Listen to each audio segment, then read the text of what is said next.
Estamos vivendo esse período de Páscoa, Semana Santa, onde muitas vezes é um período que as pessoas lembram de Cristo, da sua paixão e do verdadeiro sentido da Páscoa. Entretanto, para muitos, e aliás para a grande maioria, é só um período de feriado. O que se espera é a chegada do feriado para se descansar. Isso é gratificante, isso é bom, mas isso não é tudo. E este período chamado Semana Santa é um período interessante, importante, porque nós podemos lembrar, memorizar daquilo que Cristo fez por nós. Mas espera aí. Para nós cristãos, para aquele que tem Cristo como seu Salvador, ele não pode e não deve lembrar de Cristo, do seu sacrifício, sua morte, seu amor e ressurreição apenas neste período. Este é um período que a gente pode muito bem utilizar para evangelização, para proclamação, através deste período. Mas para mim e você, que vivenciamos o Evangelho de Cristo, precisa ser a Páscoa para nós algo constante. Precisa ser para nós algo diário. Precisa ser para nós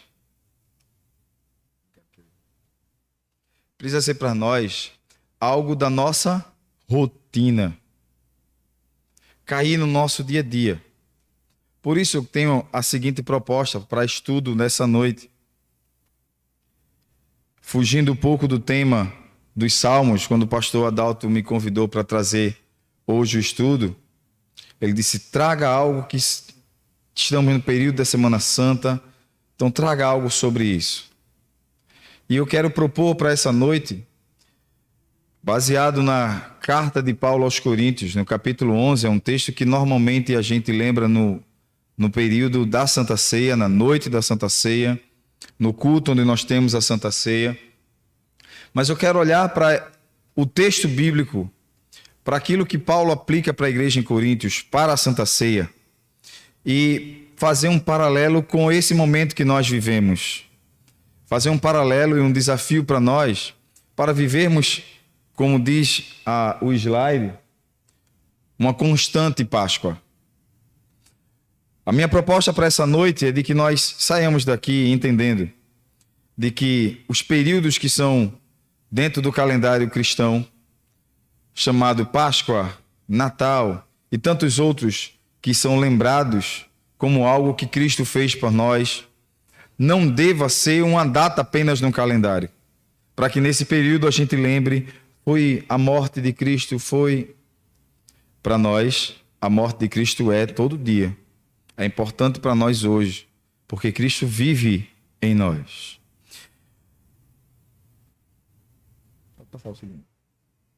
Vivenciando a Páscoa de Cristo em nossa vida é a proposta para essa noite. Por isso, quero convidar os irmãos que estão aqui e os que em casa estão assistindo para abrirem as suas Bíblias na carta de Paulo aos Coríntios, capítulo 11, do verso 23 ao verso 26.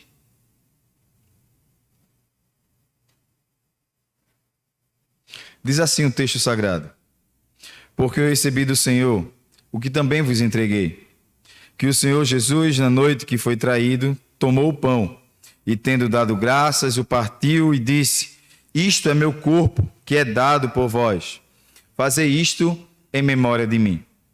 Por semelhante modo, depois de haver ceado, tomou também o cálice, dizendo: este cálice é a nova aliança no meu sangue. Fazei isto todas as vezes que o beberdes em memória de mim. Porque todas as vezes que comerdes este pão e beberdes o cálice, anunciais a morte do Senhor até que ele venha. Vamos orar? Bondoso Deus e eterno Pai, eu te rogo por esse momento, frente à exposição da tua palavra, a leitura dela, rogo ao Senhor que fale aos nossos corações e para a glória do teu santo nome, saiamos daqui edificados, confrontados, desafiados e convertidos pela tua palavra. Em nome de Jesus. Amém. Como eu já vos disse, esse é um período que muitas pessoas têm a maior satisfação e a espera, a ânsia que esse período chegue, mas não para celebrar a Páscoa, não para ter uma vivência, experimentar um derramar maior, mais intenso, mais fervoroso na presença do Senhor. Muitos buscam e esperam por esse momento, simplesmente pelo feriado prolongado. Simplesmente por um feriado no calendário, pela quebra da rotina do seu trabalho, às vezes cansativo, e hoje, por exemplo, eu não precisei acordar às 5 da manhã, como rotineiramente acordei um pouquinho mais tarde, apesar que eu esqueci de desligar o alarme do telefone, ele às 5 da manhã despertou e eu acordei para desligar, desliga, hoje não, Acordei um pouquinho mais tarde, já que não teve feriado para ela trabalhou normal e a gente teve que cumprir a rotina de ajudar um ao outro. Mas esse período é um período que pede-nos, a todo cristão, que traga como memorial à sua vida o que Cristo fez por nós. Mas, dominicalmente, ou mais rotineiramente, aquele que serve a Deus, aquele que confia em Deus, aquele que já entregou a sua vida a Cristo como seu único e suficiente Salvador, este deve vivenciar a Páscoa dia a dia. Porque a Páscoa para nós não é um período. A Páscoa para nós é o sentido de vida, de que Cristo morreu em nosso lugar, que ao terceiro dia ressuscitou e que hoje vive à destra de Deus Pai e que em breve voltará. E eu quero olhar para esse texto que Paulo está trazendo aos Coríntios e trazer para nós alguns aspectos, alguns sentidos que a Páscoa precisa trazer para nós cotidianamente e que estão implícitos nesse texto aqui. É interessante que a igreja de Coríntios, trazendo só um pano de fundo sobre a igreja, era uma igreja que tinha vários problemas, várias dificuldades. No presbitério, no final do ano, cada pastor e cada igreja leva o seu relatório à comissão e lá se faz o estudo sobre como foi a vida da igreja, como foi o ministério desse pastor durante esse ano, quantas vezes pregou, quantos cultos teve na igreja, se teve crescimento, se não teve. Talvez no presbitério lá em Coríntios, quando o relatório da igreja de Coríntios chegou, alguém chegasse e dissesse assim, olha, vai precisar de um pastor na igreja de Coríntios. Quem aceita pastorear essa igreja? Olha o relatório dela. Lá tem grupos que se dividem, que discutem entre si quem é o mais, quem é o melhor. Eu sou de Paulo, eu sou de Apolo, eu sou de Cefas, e os mais espirituais, eu sou de Cristo. Lá também tem uma dificuldade moral. Não só uma pessoa que tem uma dificuldade moral, mas a igreja que era complacente com aquela situação. Lá também tem a dificuldade que os irmãos não resolvem nada entre si. Levam para a justiça comum. E Paulo adverte a igreja, não tem um sábio nessa igreja que resolva? Não tem alguém que resolva? Era uma igreja que provavelmente ninguém gostaria de pastorear, diante de tantas dificuldades que ela apresenta. E também tinha a dificuldade doutrinária, relacional. E o capítulo que nós estamos lendo, capítulo 11, Paulo está severamente corrigindo uma dificuldade doutrinária. Porque os irmãos não estavam fazendo do momento da Santa Ceia um culto ao Senhor. Não era mais celebrado a Santa Ceia. Um dos livros que eu li para estudar sobre isso aqui foi o comentário de 1 Coríntios de João Calvino.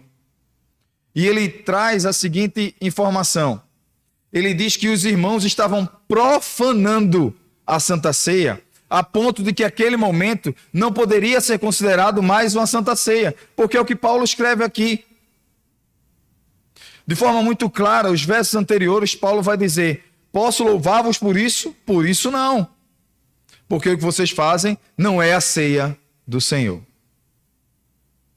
E agora Paulo, como numa tradição judaica, ele passa a descrever como oráculo de Deus, e ele usa esse termo, porque eu vos entreguei o que de Cristo recebi. O oráculo nada mais é do que a voz que fala em nome do rei. Neste caso, Paulo está transferindo a informação. Ele não está dizendo: eu estou ensinando a vocês, deixa eu mostrar o que eu sei. Não. Paulo está dizendo: eu passo a vos passar, vos ensino o que eu do Senhor recebi. Então, quando nós pensamos sobre Páscoa e os elementos que a Santa Ceia da Páscoa traz para nós, vamos primeiro observar e lembrar aquele momento da última ceia do Senhor Jesus. Aquele momento da última ceia do Senhor Jesus é uma referência à primeira Páscoa. Todos os anos, o judeu celebrava a Páscoa, recordando o que Deus fez aos hebreus no Egito.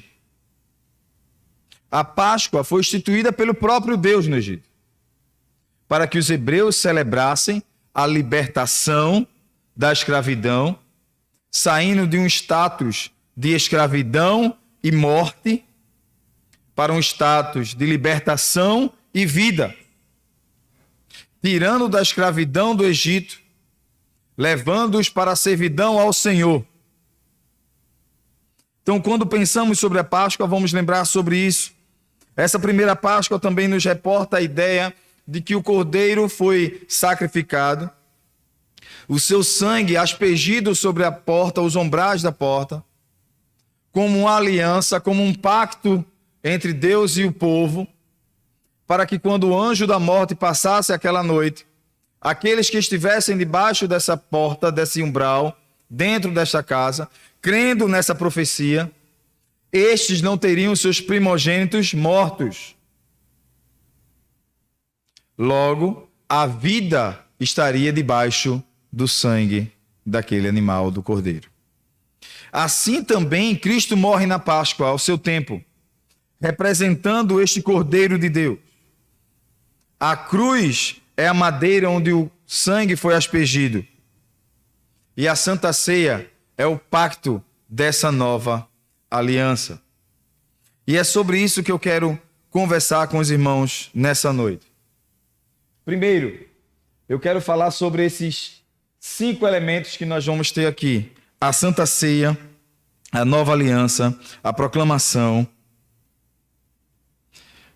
a vida de Cristo e a sua segunda volta.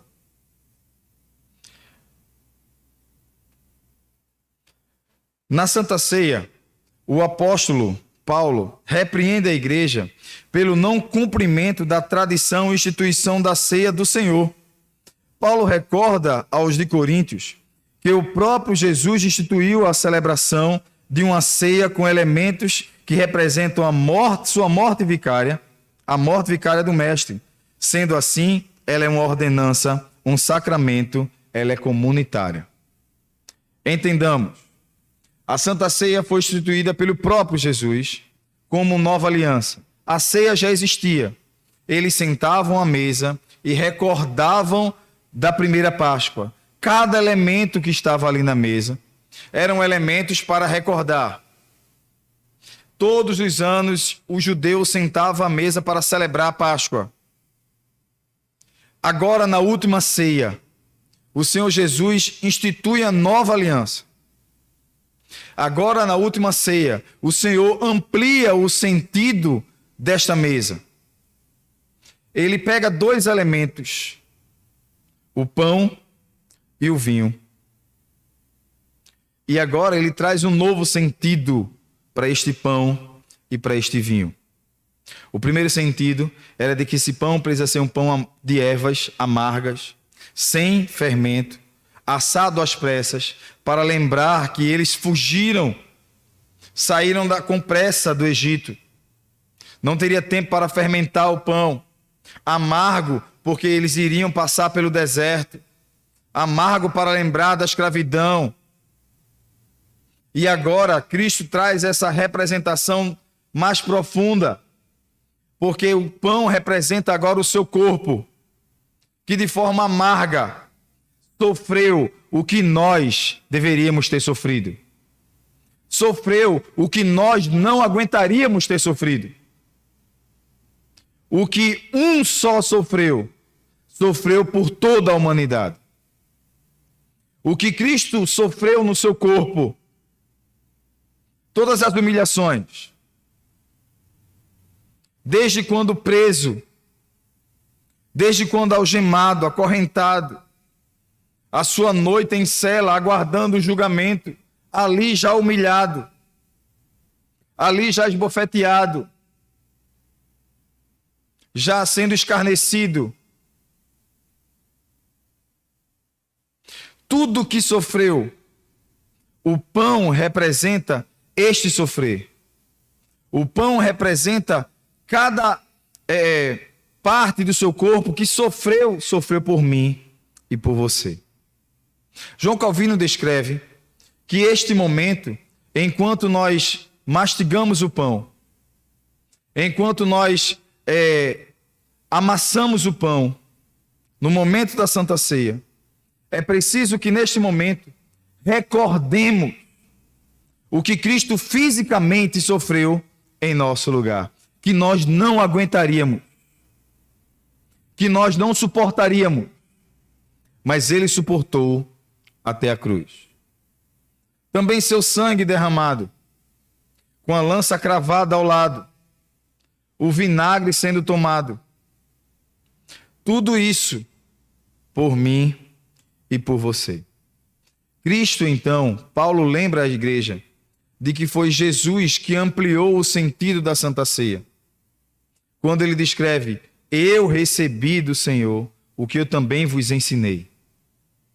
Por isso a Santa Ceia deve ser para nós um momento de contrição, um momento de reflexão, um momento memorial, de recordarmos o que Cristo fez por nós, de levarmos a sério esse momento. A igreja de Corinto não estava levando em consideração isto. O contexto nos mostra que alguns mais abastados levavam o seu piquenique, levavam tudo o que precisavam levar e faziam ali o seu jantar, a ponto de Paulo repreendê-los e dizer assim: vocês não têm casa para jantar? Janta em casa. A ponto de que alguns no culto, na celebração da Santa Ceia, embriagavam-se, enquanto outros passavam fome. Havia um contrapeso aí. Enquanto uns vinham celebrar, outros passavam necessidades. E o que Paulo roga à igreja é de que a Santa Ceia não fosse assim. Porque a Santa Ceia não é assim. A Santa Ceia precisa ser levada a sério por ser uma ordenança de Cristo. Sendo assim, ela é um sacramento que o Senhor instituiu à igreja. E por fim, ela é comunitária. E é interessante, dentro da nossa liturgia, o que nós temos de Santa Ceia, o pão partido de forma igual. Ninguém recebe um pedaço maior que o outro. Representando assim que todos aqui, Cristo sofreu de igual modo por todos. Não sofreu mais por um e menos por outro. Mas todos aqui estamos dentro do mesmo patamar, dentro do mesmo conjunto. Todos, porque todos pecamos. E aqueles que a Cristo receberam, a estes ou por estes, Cristo morreu de forma igual. Segundo aspecto que é apresentado na Santa Ceia e que nós precisamos recordar na nossa Páscoa diária, na nossa vida diária, cotidiana, é que Cristo ali lança o alicerce da nova aliança. O judeu que ali celebrava aquela ceia, que sentava àquela mesa, recordava desse pacto que Deus fez com o povo hebreu lá no Egito. Recordava do pacto que Deus fez com o próprio Abraão. E é interessante na instituição da Páscoa, o que está escrito em Levítico e Deuteronômio, é de que Deus não permite que nenhum estrangeiro comesse da Páscoa. Nenhum estrangeiro. Inclusive, nenhum servo que não servisse, ao seu senhor. Se ele quisesse tomar parte na Páscoa, ele precisava fazer a circuncisão. Fazer parte da aliança de Deus com o povo, com Abraão. Fazer parte da aliança. E aqui, nesse momento, os que estavam sentados à mesa, judeus por natureza, circuncidados, estavam ali, lembrando e recordando esta aliança. Lembrando e vivendo esta aliança. Agora Cristo dá um sentido mais profundo à aliança. Dá um sentido espiritual à aliança. Porque a circuncisão era feita na carne. Agora Cristo vai fazer a circuncisão na sua própria carne. Este é o sangue da nova, ou o cálice, da nova aliança. O que acontecia na primeira aliança, agora acontece no corpo de Cristo. Embora Jesus tenha utilizado essa fala no cálice, o que aplica-se para um elemento, aplica-se para o outro elemento.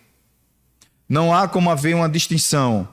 Não há como apenas tomar parte da comunhão só com o pão ou só com o vinho. Os dois elementos precisam estar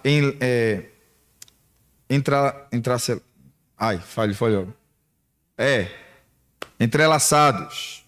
Precisam estar entrelaçados, os dois. Em sintonia. Muito bem, pastor Adalto, muito obrigado. Por quê? Porque não tem como o corpo estar separado do sangue.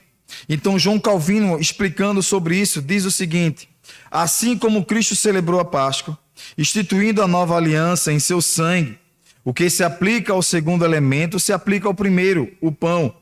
O Senhor Jesus coloca-se como o cordeiro sacrificado para derramar o sangue e salvar os que são da aliança, do pacto.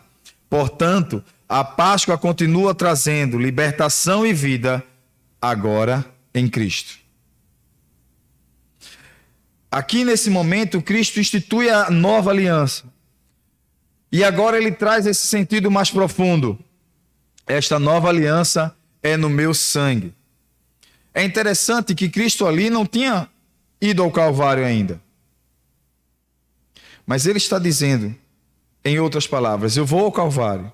E ele já vinha dizendo isso em vários outros textos anteriores. Quando a gente vê, por exemplo, este momento da Santa Ceia no livro de João, João detém pelo menos do capítulo 12, 13 até o 17. Ele falando sobre essa intimidade da Santa Ceia. João, ele descreve de forma detalhada como foi esse momento. A ponto de detalhar até a oração sacerdotal de Cristo. Tão perto que João estava de Jesus. E quando ele aqui institui essa nova aliança, ele aumenta o sentido. Esse sentido agora, diz ele para os seus discípulos, não é apenas a libertação política, geográfica e física que aconteceu lá no Egito. A libertação agora é no meu sangue, é no meu corpo. A aliança agora é pelo meu sacrifício. E isto de forma maior, espiritual e eterna. Ele aprofunda, ele agiganta, então, a aliança que fora feita outrora. Mas a Santa Ceia também traz para nós algo que precisamos vivenciar cada dia. A proclamação. Porque Cristo, na fala de Paulo e também na narrativa dos evangelhos, o Senhor Jesus diz assim: comei dele todos, ou tomai dele todos, como é o restante do texto, em memória de mim. Comai e bebei em memória de mim. E aí Paulo diz o seguinte: porque todas as vezes que comerdes o pão, beberdes o cálice, o que é que a gente está fazendo? Anunciai a morte do Senhor. Proclamação. A Santa Ceia, para aqueles que participam da aliança, para aqueles que estão debaixo da aliança, ela vai ter o sentido de fortificar, de fortalecer, de trazer um renovo espiritual.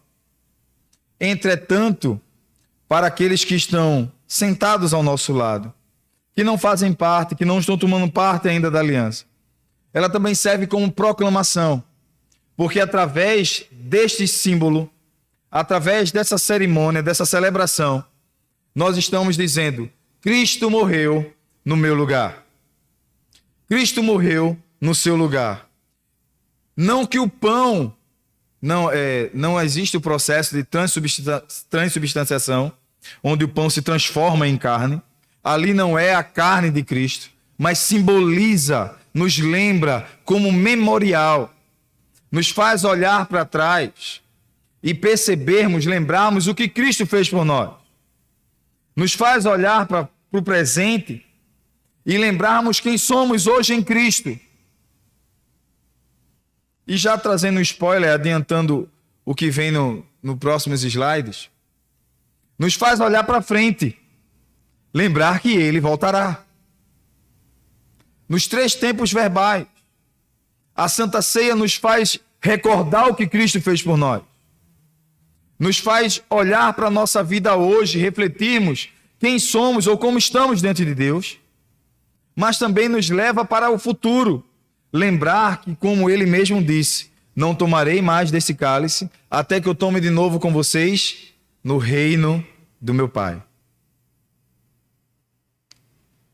A Santa Ceia tem essa proclamação a fazer, a proclamação da morte do Cordeiro. Os que estão diretamente ligados a esta aliança proclamam sua morte e seus efeitos. A Santa Ceia do Senhor é por si só um ato de evangelização aos que assistem e fortalecimento aos que participam, além de ser um memorial que proclama o sacrifício de Cristo pela Igreja de Deus.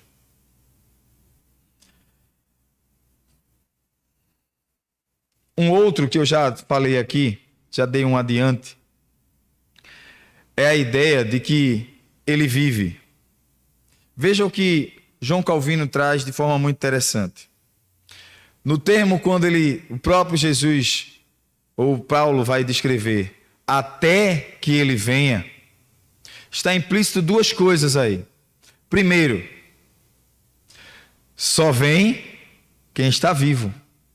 Então, implicitamente, ele sugere, indica, lembra que Ele ressuscitou, que Ele está vivo, que Ele não pôde ficar na morte, de que a morte não o reteve, de que a morte e os seus aguilhões não foram suficientes para reter Jesus, mas que ao 3º dia Ele ressuscitou, Ele vive. Este é o grande sentido que nós precisamos proclamar. Este é a grande proclamação que nós devemos lembrar todos os dias. Que o sentido da cristandade está num Cristo vivo. E mais à frente, no livro de Coríntios, Paulo vai justamente combater uma heresia em que alguns diziam que Ele não ressuscitou. Capítulo 15 do livro, acho que da primeira carta aos Coríntios. E eu acho maravilhoso o texto, quando Paulo descreve no capítulo 15, verso 19, dizendo: se a nossa esperança em Cristo se limitar a esta vida, somos os mais infelizes de todo o mundo. Por quê? Porque a nossa esperança em Cristo não está naquilo que Ele pode fazer por nós em vida. Está naquilo que Ele fez por nós na cruz, nos garantindo assim uma vida eterna com Ele, como no capítulo 14, Ele mesmo descreve do livro de João: não se turbe o vosso coração, crede em Deus, crede também em mim. Na casa do meu Pai há muitas moradas. Se não fosse assim, não vos teria dito, pois vou preparar-vos lugar. A esperança que Cristo estava dando aos discípulos, antecipando já a sua morte, anunciando já o Calvário, sabendo que o coração dos discípulos estava perturbado, angustiado, temeroso. Não se perturbem, acalmem, porque a esperança não termina aqui. A esperança não para aqui. Há um adágio popular que diz que a esperança é a última que morre. Entretanto, para os cristãos, a esperança reviveu. A esperança não ficou no túmulo. A esperança voltará. Ele vive. E por fim, irmãos, Ele voltará. Até que Ele venha. É uma promessa realizada pelo próprio Jesus Cristo. Em Mateus 26, 29, no ato da última ceia, o Mestre anuncia que voltará e tomará conosco essa ceia no reino do Pai. Uma certeza que não deve ser removida da nossa mente. As esperanças nesse mundo falharão. As esperanças desta vida passarão. As esperanças de saúde, de prosperidade, um dia se acabará. Um dia se acabará. Infelizmente, saúde não é para sempre. Infelizmente, nenhum de nós aqui desejaria que alguém aqui fosse milionário, como Musk, né? Como Bill Gates. Seu dinheiro parece que não acaba, mas acaba um dia. Acaba. Há uma frase que eu acho interessantíssima, que diz assim: muitas pessoas gastam a sua vida tentando ganhar dinheiro. E depois gastam todo o seu dinheiro tentando recuperar a vida que perderam. A esperança nessa vida pode falhar. Seja na saúde, nos bens, nas coisas materiais. Mas uma esperança que nós não podemos e que não falha é de que a nossa vida não se acaba aqui. Eu não sei se primeiro eu vou a Cristo ou se Ele vem me buscar. A minha fé e a esperança é que Ele venha me buscar. E eu sempre disse, depois que eu me converti em 95, é o meu desejo. É o meu desejo. Eu sempre disse isso. Eu não morrerei, eu serei arrebatado. Eu quero ver a vinda de Cristo. Essa é a minha esperança. Esse é o meu desejo. Mas eu não sei se primeiro eu vou ou se Ele vem. Mas eu gosto muito do verso 6 do Salmo 23. Gosto mais ainda do verso 24. Mas eu gosto muito do verso 26. Do verso 6 do Salmo 23. Que diz assim: certamente a bondade e a misericórdia me seguirão todos os dias e habitarei na casa do Senhor para todo sempre. O salmista tem a esperança de que habitará na casa de Deus para todo sempre. E essa casa de Deus que ele tem esperança não era o templo em Jerusalém. Não era o tabernáculo guardado por onde o povo peregrinou e todas as vezes que parava, acampava-se, montava-se para celebrar o Shekinah e a glória de Deus ali. Mas a esperança do salmista era de que ele estaria na presença de Deus para todo sempre, em sua presença, numa vida eterna, perpétua, gozando da presença desse Deus. E essa mesma fala tem também quando Jesus diz: todo poder me foi dado no céu e na terra, portanto ide, pregai o evangelho a toda criatura, ensinando-os a guardar tudo que vos tenho ensinado, batizando-os em nome do Pai, do Filho e do Espírito Santo. E como é que conclui o texto? E eis que estou convosco todos os dias, até a consumação dos séculos. Ele está conosco todos os dias. E um dia estaremos com Ele para toda a eternidade. Concluindo, irmãos, este período de Páscoa, ou esse período pode servir para nós como um referencial, um marco na história da humanidade. Mas a nossa celebração a Cristo Jesus, ressurreto e vencedor, deve ser constante, jubilosa, em cada culto solene, lembrar da sua morte e ressurreição. A cada Santa Ceia vivenciar a nova aliança, a proclamação, sua vida e sua segunda vinda. Que a cada dia possamos viver, experimentar, proclamar a Páscoa de Cristo em nossos corações. Não só nesse período, mas próxima segunda. Viva a Páscoa do Senhor no seu trabalho, na sua vizinhança, nas redes sociais. Viva Cristo, para que você possa um dia também assim viver com Ele. Deus nos